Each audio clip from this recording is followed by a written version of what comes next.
జై గురుదత్త. విశ్వావసనామ సంవత్సర ఉగాది శుభాకాంక్షలు అందరికీ. ఉగాదికి ప్రత్యేకంగా పచ్చడి చేసుకుంటాం కదా, మా ఇంట్లో ఎలా చేస్తానో చూపిస్తాను. నేను ఈ 6 రుచులతో పాటు కొద్దిగా ఆవు నెయ్యి, 2 అరటిపళ్ళు వేస్తాను. బెల్లం పొడి, వేప పువ్వు, మామిడికాయ ముక్కలు, పచ్చిమిరపకాయ ముక్కలు, చింతపండు రసం, అలాగే ఉప్పు, కొద్దిగా ఆవు నెయ్యి వేసి కలిపేసి అరటిపండు చక్కెర అలాగా తరిగి వేస్తాను అన్నమాట. ఇది ఉగాది పచ్చడి.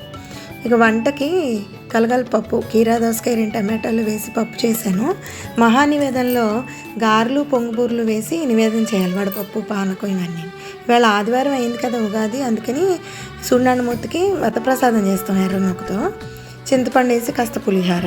ఇవన్నీ మహానివేదన పెట్టేసుకున్న తర్వాత ఇంటి చాకలికి, ఇరుగు పొరుగు వాళ్ళకి కాస్త పెట్టుకోవాలన్నమాట, పండగ కదా.